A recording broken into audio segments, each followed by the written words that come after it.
Бул балдар биздин мойнубуздагы аманат. Балаңыздын килограммы көбөйсө, бою өссө, бала тарбия кылып атам дебең. Сиз айван сыяктуу багып атасыз. Тарбия деген нерсе башка. Кудай рахматы бизди атабыз отургузуп алып, Раббым ким? Раббым Аллах. Пайгамбарың ким? Пайгамбар Мухаммад алейхиссалам. Балам сен мусулмансыңбы? Элхамдулиллах мен мусулманмын. Сенин мусулмандыгыңа менин күмөнүм бар. Ата менин күбөм бар. Кана күбөм? Ашхаду ан ла илаха иллаллах ва ашхаду анна Мухаммад расул. Балам оозуңда эмнең бар? Калимаи шахадатым бар. Шу нерсе үйрөтөт эле. Балам сенин досторуң ким? Досум Абу Бакыр, досум Омар, досум Хазрет Усман, досум Хазрет Али. Шуга окшогон нерсе мен тарбия кылат эле. Бүгүн көптөгөн биздин балдарыбызды балам оозуңда эмнең бар десең, чипа-чипси же жубачкам дейт. Туурабы? Досуң ким десең, досум меники Месси дейт. Же дагы ким дейт?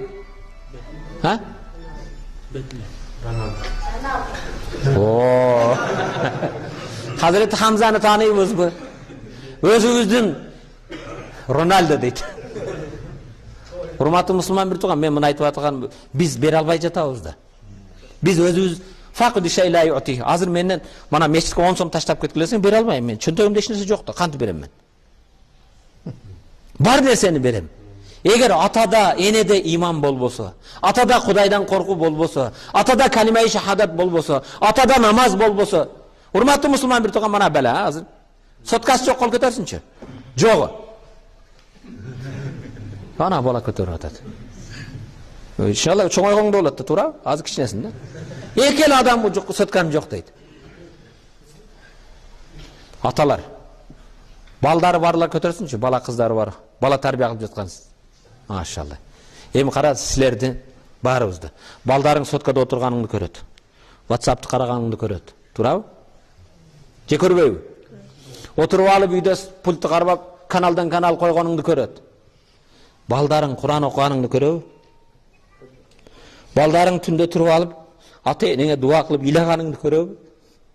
Дин үчүн кайгыран Аллахым менин ушул айылыма иман берген, айылга ынтымак берген, айылды кырсыктан сактагын.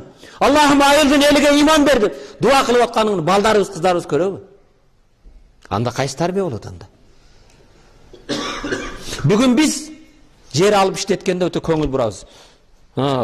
Картошка жап быйыл жакшы өтпөдү, эмне кылышым керек? Мал баксам кандай кылышым керек? Жөнөкөй бир мекемеси бар адамда өтө көңүл бурат, туурабы? Бирок сенин эң чоң капиталың, эң чоң байлыгың, эң чоң көңүл бура турган ал үй билем. Эмне үчүн бир уйга же бир букага, койго көңүл бурганча балдарыбызга көңүл бурбайбыз? Үйүңдөгү бакма койго канча жем берсең жей берет, бирок аны күтүп турган бычакты ойлобойт да. Малды эмне үчүн семиртебиз? Аны күтүп турган бычакты билбейт. Балдарыбызды семирте берсек, чоңойто берсек, Кудайды тааныбаса, пайгамбар тааныбаса, адаларамды билбесе, дозокко даярдап атабызбы? Урматтуу мусулман бир тууган, айрыкча сыртта отурган аталар, кечиресиңер. Эгер ачуучундук, ачуу болсо мени кечирип койгула, бул ачуучундук. Кимде ким 40 жашка кирген болсо, 40ка кирген адамдар, мен да 40тан өткөнмүн. 40ка кирген адам ахирет базарына кирдик. Сиз ахирет базардасыз. 40ка кирип, сооп иши көбөйүп, күнөөсү азайбаса, атып өшкүр аракты таштабаса, мечитке карай жол салбаса, 40тан кийин күнөөлөрдү таштап сообу көбөйбөсө, ал адам өзүнү дозокко даярдай берсин дейт. Урматтуу мусулман бир тууган, кайда баратабыз биз? Менин сөзүм жөнөкөй эле бул сөз болуп калбасын. Келгиле. Могу жерде Баамдатта, Куптанда аталар толуп алып элге дуа кылып жатса, мурдагы аксакалдардын кандай айбаты бар эле. Алдынан кыя басып өтө албайт элең. Кимдин башка десем, баарыбызга буйрук берет эле. Бүгүн эмне үчүн? Илгери аксакалдар эде, кайсы жак, ошолор канча жашта? 55-60 делерди. Бүгүн эмне үчүн бүгүн 55-60-дагылар андай эмес?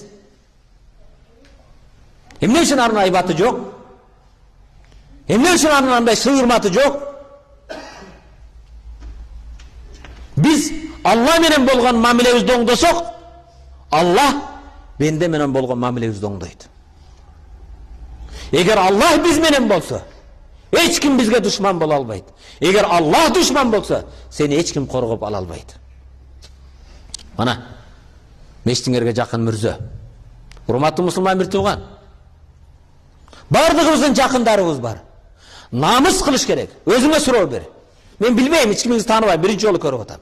Суроо бер өзүңө. Азыр үйгө барып кечинде, балдарыбыз менен бирге отуруп бир кечки чайдан кийин, балам, мен атамын, кел. Чоң атаңа бир дуа кылайык деп, Ихлас сүрөсүн жакшы окуй аласыңбы? Фатиханы окуй аласыңбы? Молдону чакырасың, мана молдолор отурат, мен да молдомун. Бизди чакырат дагы, атама Куран окутайын деп атасын жазып берет. Мен ошол жерде Куран окуп, кафеден үйүңдөн чыккандан сен атаңдын атын унутам мен. Сен атаңа сен күйөсүң. Сен дайым эстешиң керек. Бирөө айтат, атам өткөнөгө мынча болду, унута албай жатам дейт. Унутпа сен. Эмнеге унутасың сен? Сен дуа кылгын, хайыр ыхсан кылгын. Сени тарбия кылган атаң эмнеге унутасың? Чындыгында урматтуу мусулман бир тууган, кинодо башкада топтолуп алып отурабыз. Сериал башталды, кел эле кел деп. Балдарыбыз менен отуруп алып, чоң ата, чоң энеге дуа кылабыз. Бул тарбия. Мисалы атаңыз сиз бүгүн үйүңүздө бала чакаңыз менен, аялыңыз менен отуруп, жумасына бир жолу атаңызга, энеңизге дуа кылсаңыз, бул айтпаган тарбия. Эртең сиз өткөндөн кийин балаңыз айтат, Кудай рахмат, атам шундай кылат эле, кегиле балдарым, атаңа, чоң атаңа дуа кылайык дейт.